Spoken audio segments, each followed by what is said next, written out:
Hello and welcome to the Coffee Shop Kickback Podcast. My name is Joshua Polion, and on this show, we are bringing back some of the top classical composers to interview them, learn more about them, and even hear their music. Today's show features three very special guests from the late Baroque period, the Romantic period, and the modern period. Let's get our first guest in here to introduce himself. Hello, my name is Johann Sebastian Bach. I was born in 1685 in Germany and died in 1750 in Germany. I represent the late Baroque period in this music. My style includes orchestral music and several other works. In the times that I lived in, I was known for popularizing several things that musicians continue to use to today's time. I lived in the times that popularized the terms for dynamics and tempos, such as piano, forte, allegro, and many more terms. We also popularized larger ensemble sizes as the ensemble size increased when it hit the late Baroque period. The main things that we as composers would focus on includes counterpoint, basso continuo, and figured bass. And so we would also make unique ornamentations of our melodies. Speaking of melodies, we had a very popular thing to do, which was recycle the use of compositional chunks and melodies and use them throughout several of our works. For me personally, my beliefs revolved around a true love and appreciation for all types of creation. And I used my music to show this love and appreciation. Let's hear a composition of mine. This is a prelude and fugue I wrote in C# major. I hope you enjoy.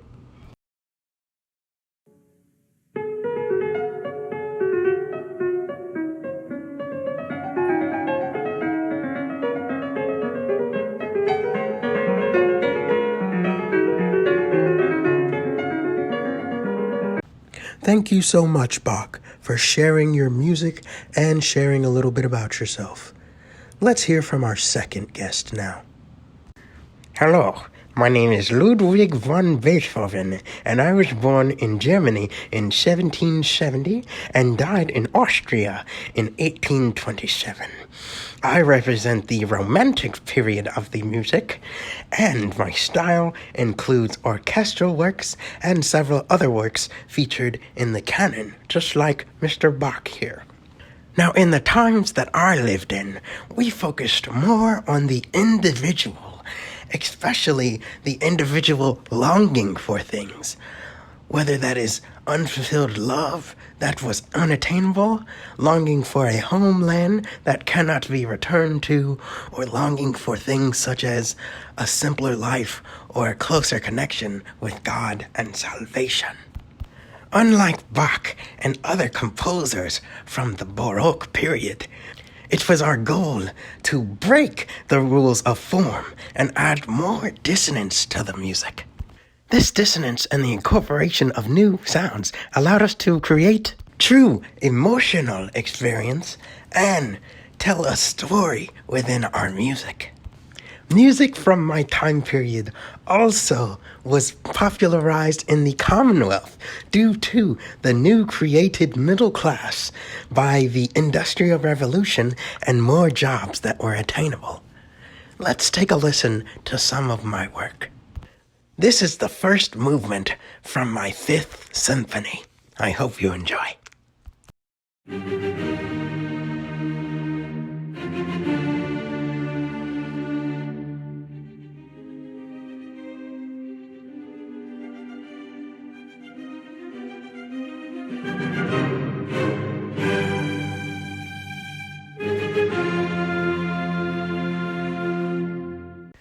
Thank you so much, Beethoven, for sharing a little bit about yourself and sharing your music.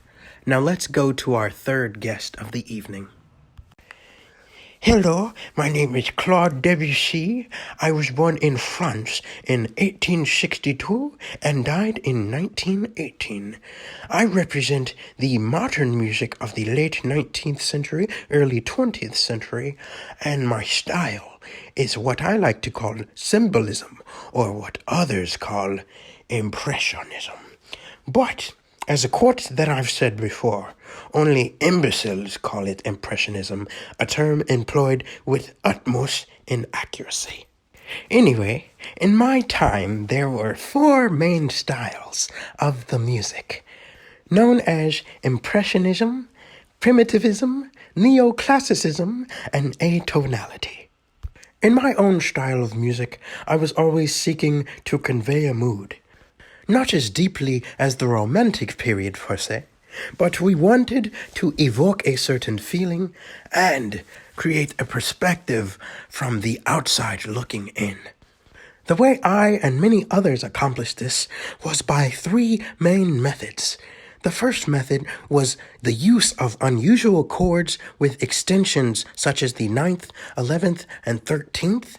The second way was to use unresolved cadences that didn't always go to major or minor at the end. And also, we used something called atonality, which means that a piece didn't have to be in a specific key like in previous periods.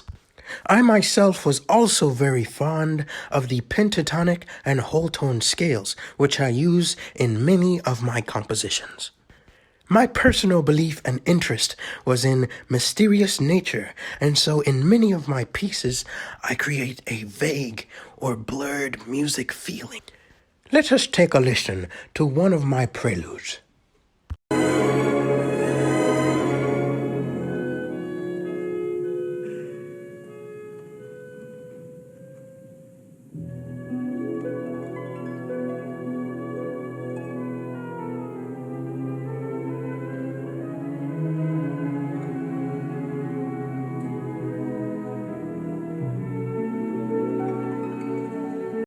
All right, thank you, Mr. Debussy, for sharing a bit about yourself and your music.